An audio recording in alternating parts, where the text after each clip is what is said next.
8 year NEET statistics को देखेंगे, पिछले 8 सालों में नीट के एग्जाम में क्या स्टैटिस्टिक्स थी, जिसके हिसाब से हम लोग आगे प्रोसीड करेंगे, ताकि हमें समझ में आए कि एक्चुअल में जो स्टैटिस्टिक्स है वो क्या कहती है और हमें किस हिसाब से चलना है। तो देखो आप बड़े ध्यान से समझना। सबसे पहले तो ग्राफिकली मैं आपको समझाता हूं, स्ट्रेटेजी को पकड़ो।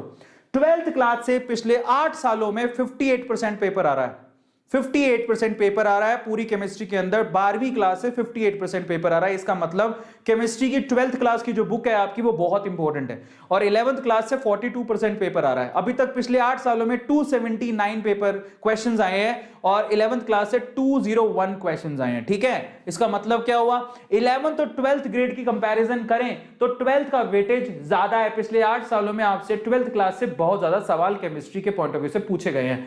अगर आप यही बायो की बात करोगे तो बायो में 11th का क्राइटेरिया और 11th की वेटेज ज्यादा होती है।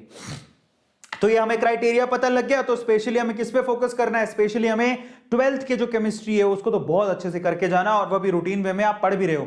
अब आते हैं केमिस्ट्री सेक्शन वाइज, जरा सेक्शन वाइज जरा चेक कर लेते हैं। तो देखिए जो इनऑर्गेनिक केमिस्ट्री है, जो ब्लू कलर है वो इनऑर्गेनिक केमिस्ट्री के लिए, तो 36% इनऑर्गेनिक केमिस्ट्री आती है। Oh my God, look at it, 36% आपकी इनऑर्गेनिक केमिस्ट्री आ रही है। इनऑर्गेनिक केमिस्ट्री 36% आ रही है, 36% मायने रखता है।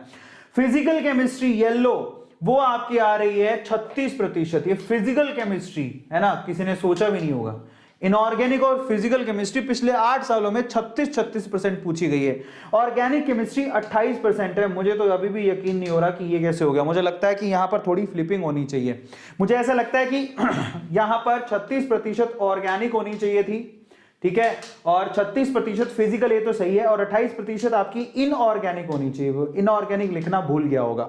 तो ये आपके वेटेज है, ऐसा ही रहता है। मुझे थोड़ा सा डाउट था क्योंकि मैंने ऐसा देखा है आपके ऑर्गेनिक ज्यादा आती है और फिजिकल ज्यादा आती है, तो मुझे ऐसा लगता है कि वहां पर है। ठीक है, सो आप लोगों को ध्यान रखना है कि स्पेशली आप लोगों को फोकस करते हुए चलना है फिजिकल केमिस्ट्री और ऑर्गेनिक केमिस्ट्री के ऊपर। इनऑर्गेनिक में 28% आता है। हालांकि इनऑर्गेनिक को करना आसान होता है, इसलिए ज्यादातर बच्चे इनऑर्गेनिक करके जाते हैं, क्योंकि वो 28% वो इतना ईजी है। अगर आप ढंग से करके जाते हो तो वो ज्यादा क्वेश्चन कवर कर पाओगे और आपके लिए आसानी भी होगी।